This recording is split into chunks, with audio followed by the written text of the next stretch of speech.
Je suis très ennuyé, chers amis, de parler après Françoise Gatel parce que c'est très difficile. Je sais combien elle a cette force de conviction et elle sait vous emporter. Je suis très heureux de m'exprimer cet après-midi devant vous parce que pour célébrer la première année d'existence de la Banque des Territoires qui est essentielle. Pourquoi? Parce que tout ce que j'essaye de dire depuis des années, c'est combien le patrimoine est une chance pour la France. C'est notre trésor. On n'a pas de pétrole, on a quelques idées, mais on a surtout un trésor qui nous a été légué par l'histoire, qui est notre patrimoine. Et vous savez que la France est le premier pays visité au monde. Vous le savez tous. 90 millions de visiteurs chaque année.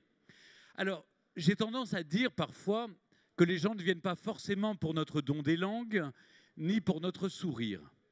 Ils viennent, alors j'espère que les choses sont en train de changer, surtout dans vos villes et dans les territoires. Mais tout de même, les choses changent et pourtant les gens viennent pour nos trésors.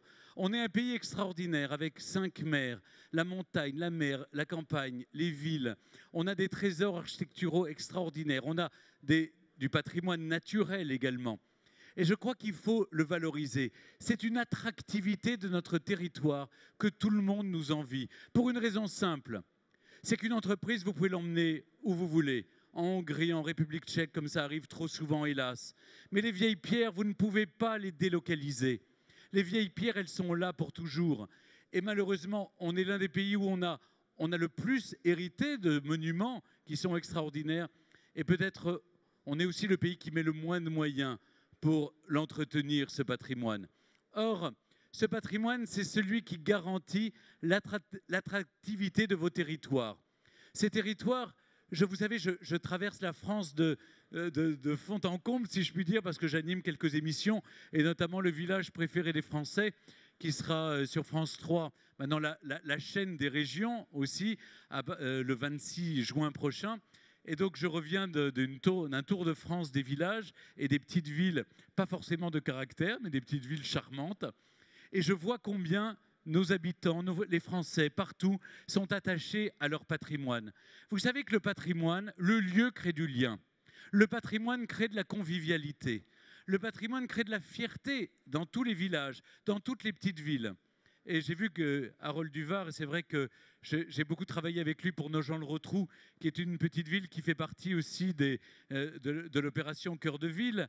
Et c'est important de défendre ce patrimoine dans les territoires parce que ça crée de la convivialité, ça crée de la fierté et aussi ça crée de l'identité. Et c'est de l'identité qui n'est pas hystérisée. Vous savez, depuis que j'ai accepté la mission du président de la République telle qu'elle m'a été confiée, de recenser le patrimoine en péril et de trouver des solutions novatrices pour le sauvegarder, je me suis rendu compte que le vote était parfois plus difficile dans des villes ou des villages où le patrimoine était laissé à l'abandon. Un patrimoine qui est laissé à l'abandon, c'est le signal que l'État a abandonné les gens. C'est la capitale. Vous avez vu récemment, on trouve beaucoup plus d'argent facilement pour restaurer un monument qui est en péril ou qui a été gravement endommagé dans notre capitale. Et après, moi, je dois ramer derrière pour trouver de l'argent pour les autres cathédrales de France et les autres petites églises qui ne manquent pas de caractère et surtout qui ont aussi 1000 ans d'histoire. Et donc, c'est un enjeu colossal, c'est un enjeu très important auquel on doit répondre. C'est que le patrimoine crée de la fierté, de la convivialité, de l'identité, ça dope l'économie territoriale. Écoutez, et je suis d'accord avec Françoise Gatel, il faut transformer aussi parfois. Ce que la Banque des Territoires a permis de faire, c'est par exemple à Sedan, quand on a transformé la forteresse de Sedan en hôtel accessible à tous, ça permet d'abord de redonner de l'activité économique, mais surtout ça permet de redonner à toute une région sa fierté. Je crois que le patrimoine est ce qui cimente les énergies dans les territoires. C'est la raison pour laquelle vraiment je suis très reconnaissant de tout ce que fait la Banque des Territoires pour aller aider toutes ces petites villes, Action Cœur de Ville, mais bientôt il y aura Action Cœur de Bourg. Et ensuite, je vais vous révéler ici une chose que je n'ai encore dit à personne, c'est que nous avons la volonté avec la Caisse des dépôts et consignations et avec la Banque des Territoires, c'est depuis longtemps cette idée de créer des poussadas et des paradors à la française, c'est-à-dire des hôtels abordables pour tous et du coup, nous est venue l'idée de transformer des morceaux de patrimoine qui appartiennent à des collectivités territoriales qui n'ont pas forcément les moyens de l'entretenir et pour lesquels il faut imaginer une nouvelle vie, une nouvelle vocation. Parce que le patrimoine, vous ne pouvez pas le mettre sous cloche, vous ne pouvez pas le mettre, le fossiliser. Le fossiliser, c'est le faire mourir. Tous les monuments ne sont pas destinés à être visités comme le château de Versailles ou comme les grandes cathédrales. Les monuments doivent vivre. Ce qui a été fait à Sedan est formidable parce que c'est devenu un hôtel. Et justement, l'idée nous est venue à partir du moment où il y a un impact territorial et touristique très important, eh bien de transformer un certain nombre de ces monuments qui appartiennent à des collectivités territoriales dans toutes les régions de France, les régions administratives, essayer de leur proposer de doper le tourisme, l'économie et peut-être ça permet de les restaurer aussi en leur assignant comme vocation de devenir des centres de loisirs, en tout cas un hôtel abordable pour tous. Les Espagnols l'ont très bien réussi avec les Paradors, les Portugais avec les Poussadas. Eh bien, nous allons créer, je l'espère en tout cas, j'ai participé avec la Caisse des dépôts et avec la Banque des territoires à quelques comités de pilotage. Et c'est vrai que, voilà, avec la bénédiction du chef de l'État, j'ai très envie qu'on avance très fortement pour sauver ces monuments. Parce que ce sont des monuments, si vous voulez, à qui il faut assigner une nouvelle mission. Ils sont énormes pour la plupart, ils sont très imposants et ils demandent beaucoup de moyens.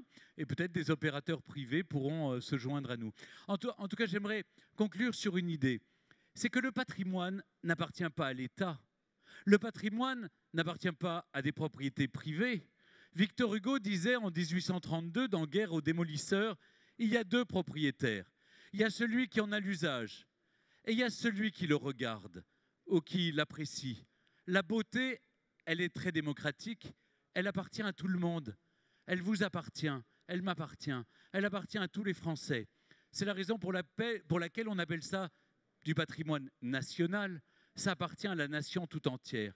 Ce qui veut dire que collectivement, autant qu'individuellement, nous sommes tous, vous, moi, nous sommes tous ici présents, collectivement et individuellement les dépositaires de ce patrimoine.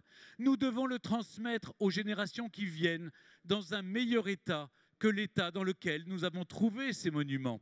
Parce que ces monuments nous racontent notre histoire, mais ils sont aussi porteurs d'avenir.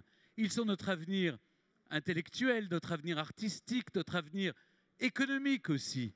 Donc c'est aussi notre intérêt immédiat de les sauver et de les entretenir et de faire en sorte qu'on les lègue dans un meilleur état que celui dans lequel on l'a trouvé. Donc voilà pourquoi pour moi le patrimoine est un enjeu de société. C'est un enjeu qui nous concerne tous, qui va doper le tourisme. Je vois que c'est time out. Il faut vraiment que je m'arrête de parler. Mais si vous voulez, j'ai encore quelques secondes. Mais c'est vrai que cette mission est devenue la passion de ma vie. J'y passe tout mon temps. Je suis très heureux d'être soutenu par la Banque des territoires, la Caisse des dépôts, par tous les maires de France. Je le vois, vous savez, tous les élus se donnent un mal de chien, surtout que maintenant, ils n'ont plus l'ABF, donc ils sont en première ligne, ils sont obligés de défendre eux-mêmes leurs projets, ils sont obligés eux-mêmes de défendre le patrimoine. Ils n'ont plus d'ABF pour se défausser, donc ils vont avoir du mérite. Je sais que les maires ont beaucoup de mérite pour défendre le patrimoine, convaincre leurs administrés que c'est la chance d'un village. Un village ou une petite ville sans son patrimoine, elle meurt. Et donc, je crois que bonne chance à tous dans la défense du patrimoine. En tout cas, si vous avez besoin de moi, vous savez où me trouver. Je serai toujours à vos côtés pour sauvegarder et défendre notre patrimoine national. Merci de votre attention.